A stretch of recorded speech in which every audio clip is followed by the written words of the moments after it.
BBM education में बच्चों स्वागत है। आज हम लोग माध्यमिक लास्ट मिनट सजेशन ज्योग्राफी भूगोल 2024 का जो आज महत्वपूर्ण क्वेश्चन के बारे में जानेंगे। देखिए, जैसे इसमें मैं कुछ 5 नंबर और 3 नंबर का जो है इम्पोर्टेंट लाया हूँ। इसमें तो देखिए, मैं प्रीवियस ईयर क्वेश्चन पेपर और जो आने वाली एग्जाम में के लिए इम्पोर्टेंट है अपने अनुसार किया हूँ। तो देखिए, इसमें से जो है महत्वपूर्ण क्वेश्चन है, शायद आप लोग को जो है मिल गया होगा, और नहीं मिला होगा तो ये एक बार आप लोग जरूर पढ़ लीजिएगा।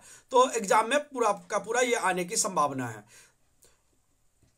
देखिए, तो पहला नंबर क्वेश्चन देखते हैं। सूक्ष्म क्षेत्र में वायु और जल प्रवाह के संयुक्त प्रवाह से बनी स्थलाकृति का सचित्र वर्णन कीजिए। सचित्र वर्णन का तात्पर्य होता है, देखिए, चित्र के साथ ही उसका क्या करना है, वर्णन भी करना है। तो दूसरा जो इंपॉर्टेंट क्वेश्चन है वो देखिए, हिमनद के अपरदन द्वारा निर्मित भू दृश्य का वर्णन कीजिए। भू दृश्य, इसमें भी देखिए चित्र सहित कीजिएगा तो अच्छा रहेगा। तो इसमें भू दृश्य का वर्णन कीजिएगा। तो ये भी पहला चैप्टर से ये दोनों। और देखिए, एक जो है पवन के अपरदन द्वारा निर्मित भू दृश्यों का वर्णन कीजिए। ये देखिए बहुत ही ज्यादा ये इंपॉर्टेंट हो जाता है। तो इसको एक बार ना एक बार ये सब जो है देख लीजिएगा। खास करके ये वाला जो है बहुत ही आप लोगों के लिए क्या है, इंपॉर्टेंट है। तो इसको नहीं छोड़िएगा, इसको एक ना एक बार जरूर ही पढ़ लीजिएगा। हो सकता है आप लोग ये पढ़ भी लिए होंगे।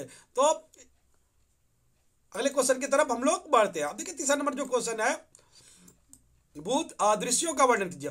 वायु के निक्षेपण से बने भू दृश्यों का क्या करना है, वर्णन करना है। उसके बाद देखिए, डेल्टा क्षेत्र पर वैश्विक उष्णता के प्रभाव का वर्णन कीजिए। देखिए, यहाँ पे डायरेक्ट ये डेल्टा को नहीं करके क्या कर दीजिए, वैश्विक उष्णता के प्रभाव का वर्णन कीजिए। ये यहाँ पे थोड़ा रॉन्ग हो गया है, तो इसको नहीं लिख सकते हैं आप लोग, डायरेक्ट यही से लिखिएगा, वैश्विक उष्णता का प्रभाव। वैश्विक उष्णता का प्रभाव को लिख दीजिएगा तो हो जाएगा। वैश्विक उष्णता के प्रभाव का वर्णन कीजिए।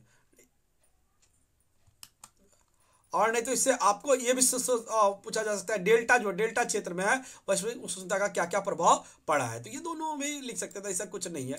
अब उसके बाद देखिए, ग्लेशियर और जल के संयुक्त क्रिया द्वारा उत्पन्न भू आकृति का वर्णन कीजिए। देखिए, ग्लेशियर बर्फ और जल जो होता है, दोनों से नदी के द्वारा संयुक्त कार्य से बने वो आकृति का वर्णन करना। उसका दूसरा चैप्टर से देखिए, जो मेन क्वेश्चन है मैं निकाला हूं, तो वो जो है पहला क्वेश्चन जो है, स्थिर वायु और वायु दाब के बीच संबंध। स्थिर वायु और वायु दाब के बीच क्या क्या संबंध है, इसके विषय में आप लोग को लिखना है।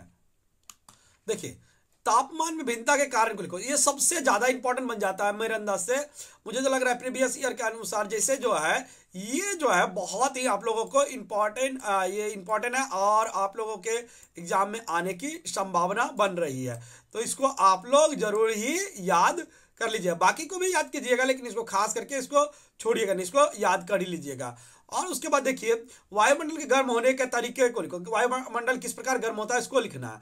और देखिए, यही से ग्लोबल वार्मिंग संबंधित जो ये दूसरा चैप्टर का है, वैश्विक उष्णता के प्रभाव को लिखो अथवा ग्लोबल वार्मिंग के प्रभाव को लिखो। उसमें देखिए, वहां पे था डेल्टा पर, और यहाँ पे क्या है, वैश्विक उष्णता के प्रभाव को लिखो। ये भी बहुत ही एग्जाम के नजरिए से बहुत ज्यादा इंपॉर्टेंट है। ये आप लोग एक बार जरूर ही कर लीजिएगा। उसके बाद तीसरा चैप्टर से जो है लॉन्ग क्वेश्चन जो बनता है वो है कि ज्वार भाटा उत्पन्न होने के कारण को लिखो। अब देखिए, क्या कारण है कि ज्वार भाटा उत्पन्न होता है, इसके कारण को लिखना है। तो ये लिख दीजिएगा तो हो जाएगा। उसके बाद देखिए, जो दूसरा क्वेश्चन है, देखिए, ज्वार के कारण और प्रभाव, परिणाम या दुष्प्रभाव पर चर्चा कीजिए। देखिए, ज्वार के कारण जो प्रभाव, तो ज्वार भाटा दोनों के कारण प्रभाव, परिणाम और दुष्प्रभाव पर क्या करना है, चर्चा करना है। इसमें साथ ही देखिए, इसका लाभ जो मैं लिख दिया हूं, तो मानव जीवन पर इसका लाभ क्या होता है। ज्वार भाटा से तो केवल हानि नहीं होता है, मानव जीवन पर क्या होता है, लाभ होता है। तो ये लाभ लिख दिया हूं, तो ये लाभ भी आप लोग एक बार ये पूरा टॉपिक देख लीजिएगा। तो टॉपिक देख लीजिएगा तो क्या हो जाएगा, आपका पूरा क्वेश्चन हो जाएगा।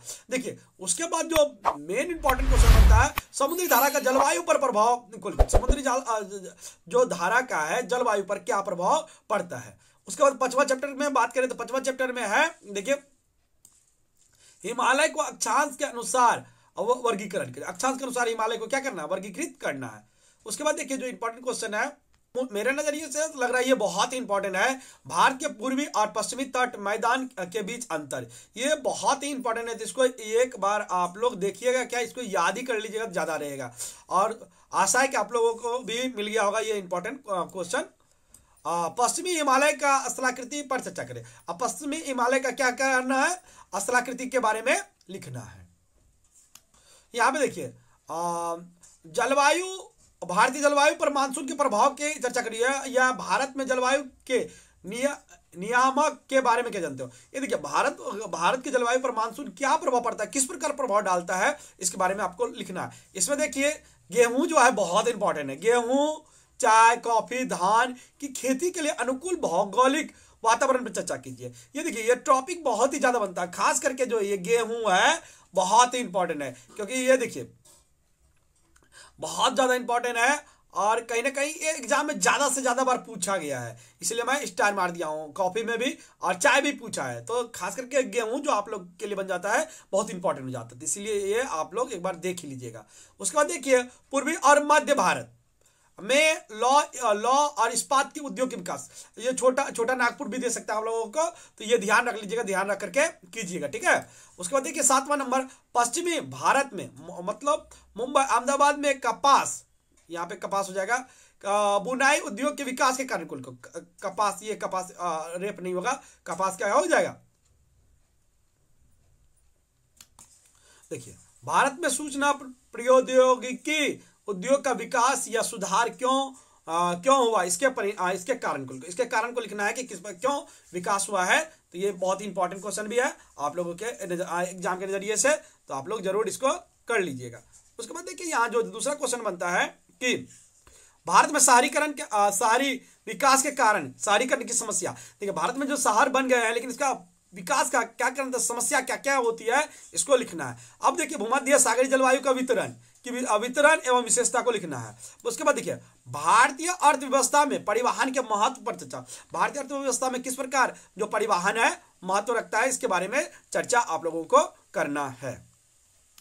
जो ये चैप्टर है खास करके 4 चैप्टर, इससे लॉन्ग क्वेश्चन नहीं आता आप लोगों को, ये 3 नंबर का आता है, तो इसलिए मैं 3 नंबर का, देखिए 3 नंबर के लिए बहुत ही इंपॉर्टेंट है। देखिए अपशिष्ट प्रबंधन में छात्रों की भूमिका को लिखो। अपशिष्ट प्रबंधन में किस प्रकार छात्र भूमिका निभा सकते हैं उसको लिखना है। उसके बाद देखिए अपशिष्ट के स्रोत को लिखो, अपशिष्ट का क्या क्या स्रोत है उसके बारे में लिखना है। उसके बाद देखिए अपशिष्ट प्रबंधन का वातावरण पर पड़ने वाले प्रभाव, वातावरण पर किस प्रकार वातावरण पर प्रभाव पड़ता है, इसको लिखना है। साथ ही देखिए 4था नंबर जो क्वेश्चन बनता है अपशिष्ट प्रबंधन की आवश्यकता को लिखो, क्यों अपशिष्ट प्रबंधन आवश्यक है, इसका लिखना। ये देखिए 3 नंबर का आएगा, जबकि 5 नंबर का देखिए उसमें से ऐसा नहीं है कि वो 5 नंबर में ही आएगा, खाली हो सकता है कि 3 नंबर में भी पूछ सकता है। और 3 नंबर में खास करके आप लोग अंतर देख लीजिएगा, अंतर जो है 3-4 अंतर, जैसे कि 3-4 अंतर, 5, 6, 7, 8 अंतर जो है ना अच्छा से देख लीजिएगा तो हो जाएगा। उसके बाद देखिए उपग्रह मानचित्र और स्थलाकृत मानचित्र में अंतर स्पष्ट करें। उपग्रह मानचित्र एवं स्थलाकृत मानचित्र में अंतर स्पष्ट करें, क्या क्या अंतर है इस विषय में लिखना है। उसके बाद देखिए उपग्रह चित्र की विशेषताओं को लिखो, उपग्रह चित्र की विशेषता क्या क्या है इस विषय में आप लोगों को लिखना है। और जो लास्ट क्वेश्चन है और आखिरी क्वेश्चन देख सकते 3 नंबर के नजरिए से, उपग्रह चित्र का उपयोग एवं महत्व, ये देख लीजिएगा तो इस चैप्टर से हो जाएगा। आशा है कि इसमें से देखिए आप लोग अधिक से अधिक कर लिए होंगे, कुछ एक होगा तो वो भी आप लोग कर लीजिएगा, ताकि आप लोग का एग्जाम बहुत ही अच्छा जाए।